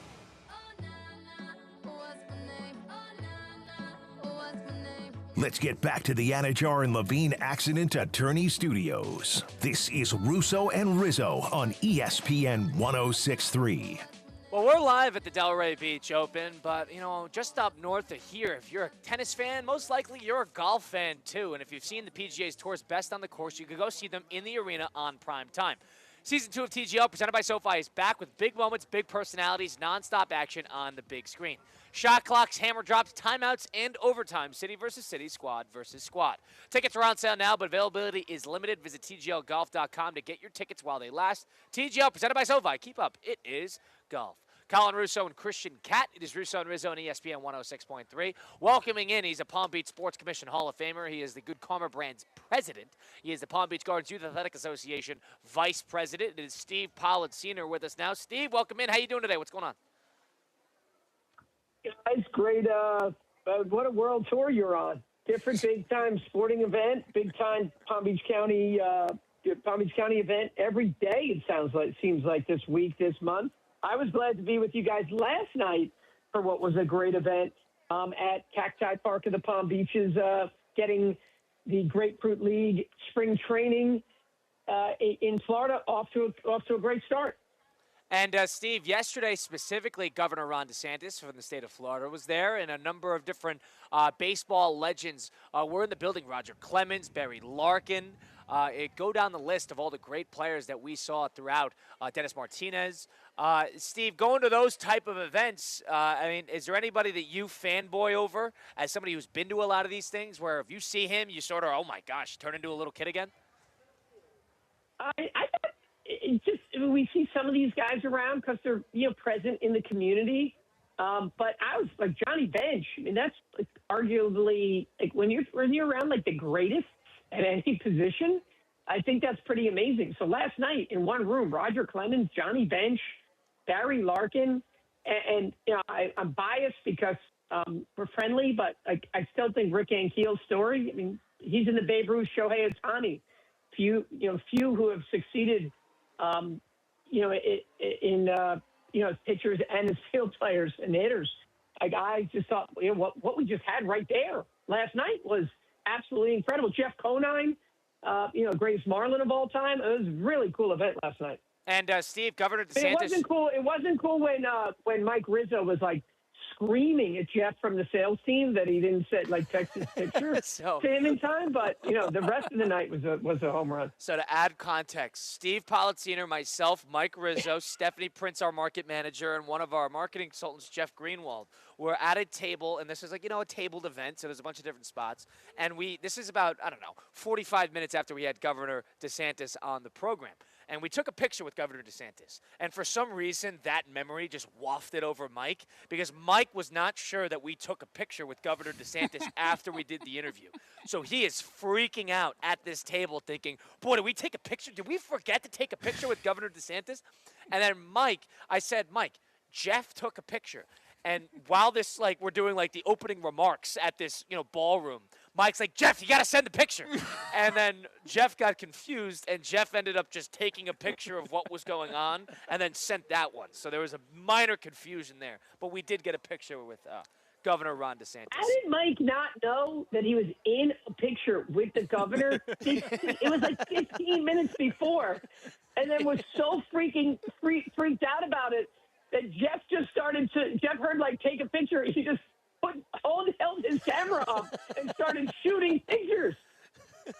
Pictures, all right, fine, but take pictures. That Steve, pretty much summarizes it, right? Steve, did you listen to to a little bit of Governor DeSantis joining us? Number one, I was very impressed with how good of a baseball fan he was.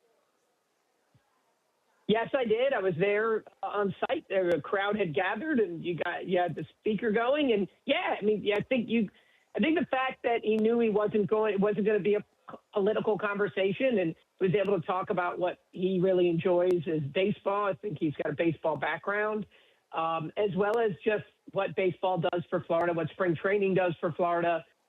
He was in good spirits and, interesting his connection with baseball and his clear love of baseball as well. Now, Steve Politziner is with us. Steve, we've talked about some marquee sporting events that we would like to obviously has a ton on his mind on the golf side of things. The Delray Beach the Delray Beach Open, I should say, at the Delray Beach Tennis Center. It's a big marquee event, but obviously it's not a Grand Slam. It's not Wimbledon. It's not the U.S. Open. It's not the Australian Open. Steve, what's still on the bucket list for you in terms of marquee, exclusive, major events that happen, once a year, once every couple of years, that is still on the bucket list for you? Because I understand you went to Wimbledon, so you've been to a number of big ones, but what's still on the list for you? Kentucky Derby, guys, is one that I just have not been, I've not gotten to yet. And I feel like the fastest 2 minutes in sports and all of the hullabaloo around it and the day and the celebration, that seems to be one of those that I would love to knock off, my bucket list. You haven't been to the Kentucky Derby, Steve? Nope. Bad job. Yeah, you ever been to the Belmont? No, actually, I've been to Saratoga, and I've actually been to a lot of horse racing in Maryland, believe it or not. But no, I actually don't even think I haven't been to any of the Triple Crown races themselves on those days, like the race days. I have not. I've not been to the Preakness either. Wow. And you've been to the Masters, I assume, correct? Yes. All right. Wow. Have you been to St. Andrews, Steve?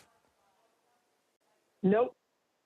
Wow. All right. So we've got a couple on the list. one of the top ones you've ever been to? Yeah, it's really been incredible. You're just totally different types of vibes and energy. Wimbledon's great, Colin. I know you're a huge tennis guy. In fact, the first time we spoke on the phone like 3 years ago, you pushed me back because you said you had to watch, the fifth set of a tennis match. It's a true story. First time ever Steve Policiner called me. I'd been an employee. I'd worked with a teammate, I should say, with ESPN Madison for a number of years. And when I was just getting started at ESPN West Palm, Steve Policiner, who of course, made his heyday, has been down here for 20 some odd years, decided to give me a call. When did Steve decide to call me? During fifth set of Alcaraz Djokovic at Wimbledon in 2024. And hey, listen, I kept it real, Steve. Can this wait about 30 minutes because Alcaraz and Djokovic are going head to head? I didn't realize Steve wasn't watching it. I thought at the moment Steve said, "Oh yeah, I'm watching it too." Were you, Steve? What was like the content of the No, call? I think it was like, all right, I'll put it on. Because I was ready to. I never met Steve. I think it was an introduction call. Oh, okay. It was an introduction call. So it was great first impression. I actually don't want to talk to you right now. The president of our company.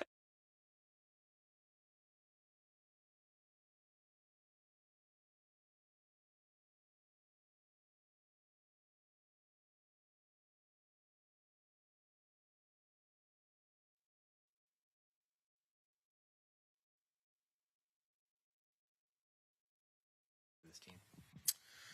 Oh, it was brutal.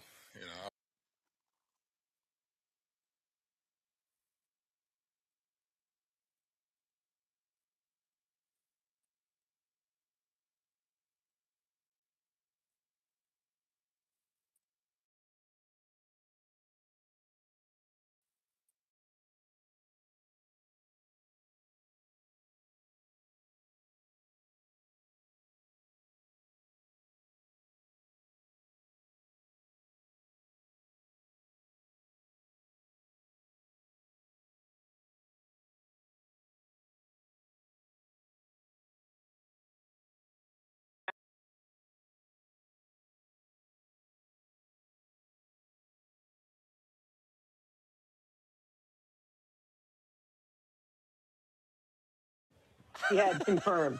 Okay. Wow. Jeez. I mean, Steve. I could probably go back to our text from the very, very beginning. It's going to take a while. Wow. No, we don't need to do that now. I'm curious on that myself, but I didn't realize that was a bad impression, or I guess a cute impression, I should say. To pivot a little bit, I'm a Yankees fan. Steve, you're a Yankees fan, and I heard Aaron Judge talk about the New York Yankees offseason, or maybe the lack thereof of fireworks for the Yankees offseason. Aaron Judge said this to the media.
Steve, wow. Aaron Judge is given a captainship, which is not willy-nilly with the New York Yankees. Did you like him speaking that frankly about the lack thereof front office moves? I did, and I think Aaron Judge said what most Yankees fans think is it was a completely non-participatory in the beginning of free agency, and then it was almost like he just kind of tried to sell it on the back end. Yeah. But you're not selling me like, oh, we re-signed Goldschmidt and we traded for Ryan Weathers, and all of a sudden we are ready. He's right. He's right. It was thank God they signed Bellinger, which is a huge signing for the Yankees in so many reasons. largely because of how it protects Judge not only in the lineup but in the field from having to play, from just where he has to go, and Grisham being able to be there too. But I think he's right on. It's an uneventful offseason for the Yankees, and there are a couple frontline starters injured. As a Yankee fan, which I am, I'm not thinking they won the offseason. I mean, they're running it back with the team that was pretty good, but I don't feel we're the contenders. We're the front runners. I can't wait. By the way, I found the Colin text. Would you like that? I mean, who cares what I think about the Yankees? Would you like that? Okay. Read it. July 14th, 2024. And we've been texting already for a while, but it's a Sunday morning, 10:54. Maybe a Saturday morning, I can't remember. Hey, Colin, are you free today for me? Hey, Steve, middle of the day for me is a little tight. What time are you thinking? And already he's giving me that I'm pretty busy. No, Okay. That's a fine response. Continue. Colin, I'm free now until noon Eastern time. This is at 10:50, so about an hour 05 there. Colin, Alcaraz going at Djokovic for a match here last game. I'd love to squeeze a call in after that, if the match permits. I don't even know. Wow. Oh, Djokovic is dead. Should be fine. I responded. Oh, my gosh. I'm watching now, too. He responds, never mind, he's alive. Meaning, he... Okay. Then, this is the best line. Then he comes to me and says, can we steal 20 minutes here? Oh, my gosh. You should be reversing who's saying what message, and it would make a lot more sense. It'd still be kind of rude. I replied, sure, I'll give you a call in 2 minutes. I'm standing by for when he's ready during the match. Oh, my God. I have not looked at that since that day. That is amazing. That is amazing. I don't remember it being that funny. Oh, my gosh. That is unbelievable. Steve and I's first impressions of each other. And I'm telling him Djokovic is dead. We should be all right. Actually, no, he's back. We got to have to push this off. Oh, my God. Wow. I would love to know what your midday was tight that day in July when you weren't even working. July 14th, I don't know what I was doing. I'm gonna be honest, Steve. I couldn't tell you, but I know it was Wimbledon final day. That should have been on a Sunday, by the way. Should have been Sunday morning. If that was, but nonetheless, Steve, what's going on with Duffy's? Well, Duffy's Sports Grill once again voted the best sports grill in Palm Beach County, and the Treasure Coast with their award-winning burgers and wings, plus weekday lunch deals, including the Duffy's Double Play, starting at $7.99, and Duffy's famous 2-for-1 drinks all day, every day. Make sure you sign up for free to get your Duffy's MVP card and start earning rewards today in your favorite game or sporting event. Of course, is always on the over 80 TVs in each location. You'll never miss a minute. Visit Duffy'sMVP.com to learn more. Appreciate it, Steve. Looking forward to talking again soon. See you guys. Hopefully Steve does not, give us a ring during Djokovic-Alcaraz. But in the meantime, that's talking about the tennis side of things. But how about on the baseball side of things? We were live at Cacti Park yesterday. Cacti Park of the Palm Beaches is back, and spring training is here in West Palm Beach, home of the Astros and the Nationals. Major League Baseball is up close in a relaxed spring training setting. If you want to upgrade your experience, there's premium seating options, which you could get a luxury suite for corporate outings. You could get the first base party deck, the third base party deck. You can get perfect for client entertainment. Birthdays, it has it all. You go to info@cactipark.com and email them today to reserve or upgrade. You go for big matchups. That's the Phillies, the Yankees, the Cardinals, the Marlins, all these teams coming into town. And they have a special exhibition games versus Team Venezuela. It's a different opponent nearly every single day throughout the spring. First game is this Saturday, Nationals versus the Astros. It's perfect for the Florida sunshine. It's family. It's relaxed. It's live baseball now through March. Check the schedule at cactipark.com. Plan your visit today. See you at Cacti Park. Colin, Russo, Christian, Cat will do a little top 10 on the other side of things. It's Russo and Rizzo, ESPN 106.3.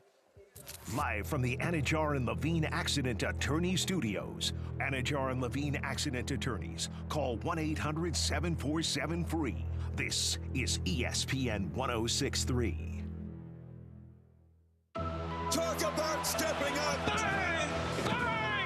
time to level up your game. Introducing the all-new ESPN app. All of ESPN, all in one place. Your home for the most live sports and the best championship moments. The electricity is palpable. Step up your game with no annual contract required. It's the ultimate fan experience. Level up for more on the ESPN app or at stream.espn.com. Sign up now. I'm Boomer Esiason. My mom died from cancer. She was only 37 years old. She didn't have life insurance, and that was devastating for my family. That's why having life insurance is so important to me. Ethos makes it fast and easy. Get a quote in seconds, apply in minutes, and get same-day coverage. You can get up to $3 million in coverage with no medical income. Get your free quote at ethos.com/play. That's ethos.com/play. Paid spokesperson. Time spent on application may vary. Online health questions required. Tired of being sidelined by a sports injury? Get back in the game with Baptist Health Orthopedic Care. Whether you're a professional athlete or even a weekend warrior, you can get back to doing what you love with our compassionate orthopedic team. Experience a new level of care and get back to your best. Welcome to being treated like a pro. Make an appointment today at baptisthealth.net/ortho or call 833-556-6764. Celebrate 10 years of the SWA Runaway 5K on Saturday, April 11th at 7:30 a.m. Run or walk on the beautiful SWA Greenway Trail System at the Solid Waste Authority of Palm Beach County. Individual, group, and virtual participants are invited to join the fun. All proceeds support the nonprofit Resource Depot with their efforts to inspire creativity and community engagement through the reuse of waste. To register and learn more, visit swa.org/5K.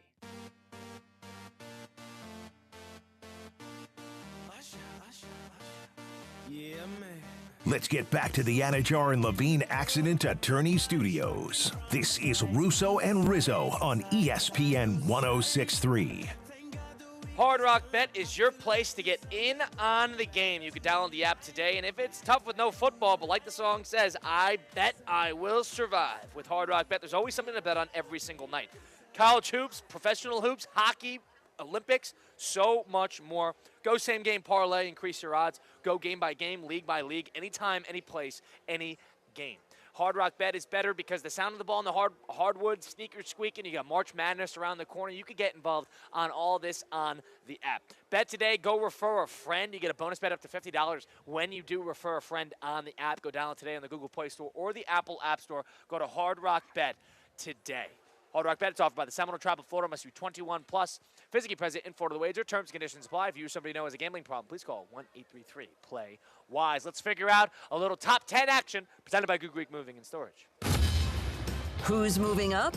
You know that they're not distracted. Who's moving down? I cannot take this serious. That's my personal opinion. It's time for the Russo and Rizzo Power Rankings. Yeah. Presented by Good Greek Moving and Storage. Your superhero movers.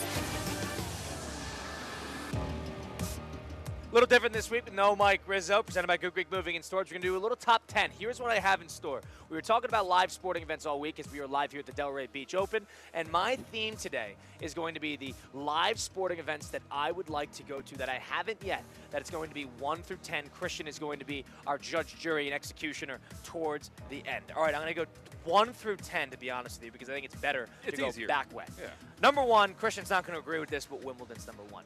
Wimbledon is the premier tennis event. It is a little outside of London, and it is the ultimate. It's classy, wearing all white. It's a historical spot, always big-time matches. A Wimbledon men's final would be the number 1 on the list. And I love tennis. I think it's a fun thing to watch live. I think it's great to watch live. Wimbledon number 1. Are you guaranteed to have a good final? No. But usually, if you get a good matchup, Sinner plays Alcaraz, you're going to get a good final. Are you guaranteed to get a good matchup in the final? Like, are you like? No, are there Cinderellas? You're good. No, maybe occasionally. Jimmy Connors in the U.S. back in the late '90s. You can get stuff like that, but usually tennis has been dominated by about 5 players for about 25 years. You're going to see one of them play a major match. That's what you're going to look at. So Wimbledon would be number 1. Number 2, we talked about it. I say the Kentucky Derby is number 2. Why do I say Kentucky Derby? Not because of the quality of the sporting event, but because of the ambiance. I think there's something to that. That is something that is high on my list to go watch it. Number 3 is going to be Final Four Saturday. Final Four Saturday is 1 ticket, and you get 2 games. Good seat. I'm not sitting upper bowl at Lucas Oil. Good seat. Yeah, but I also feel like if the games aren't good, why'd you even go? True. Can you imagine if you were at Kansas, Villanova, Duke, UNC, Final Four, with Krzyzewski's last game against UNC, that back-to-back like that, 4 Blue Bloods? I guess. But, like, there's other sporting events in the world that are every year or every 2 years or every 4 years that even if the actual competition is not competitive, you're happy you went. I don't think the Final Four is that. Fine. I can listen to that, but I'm still sticking at Final Four Saturday. Number 4 is going to be the Summer Olympics. Summer Olympics specifically, I want to watch the men's basketball team. A lot of people have said the men's basketball team needs to be in the Winter Olympics, but I think the men's basketball gold medal game, if you get a good one, if you were at that France-USA game or even the semifinal Serbia versus United States, I think that's excellent. Number 5, I haven't hit the Super Bowl yet, but a World Series huge game, I'll put it a Game 7 of sorts. A Game 7 playoff game is what I'll say, actually. Game 7 MLB playoff game is going to be number 5. Game 7, Game 5, whatever it might be, win or go home, that is absolutely on the list. So a Game 7 or Game 5. A win or go home. In the ALDS or the NLDS, or World Series Game 5. Game 5, 2-2. Where it's 2-2. I probably rather go. That's a big game. Game 5 of the World Series when it's tied. I know. 2-2. But great also, series. life on the line is a different animal, I'm too. going life on the line. Yeah. I'm going life on the line. I think that I honestly don't.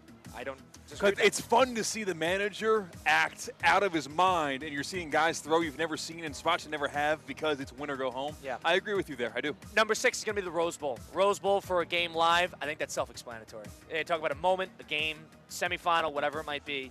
Rose Bowl live is high on my list.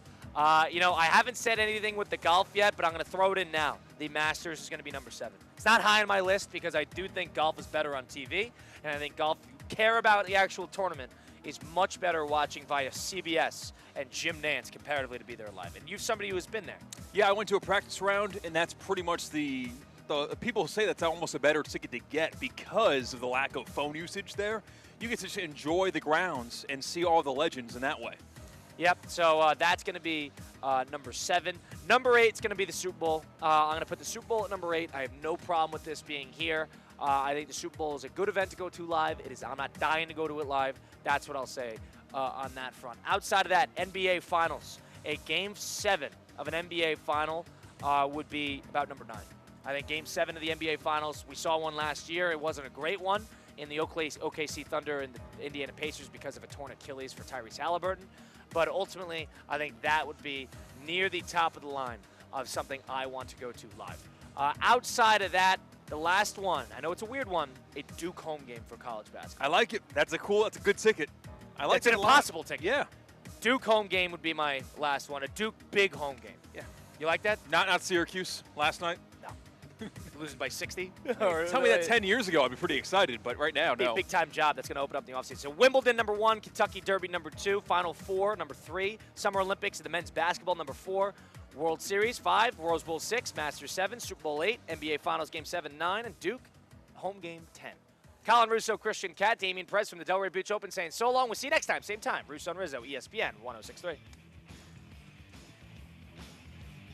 The 5 p.m. hour is presented by Good Greek Moving and Storage, the world's only total relocation company, local or long distance.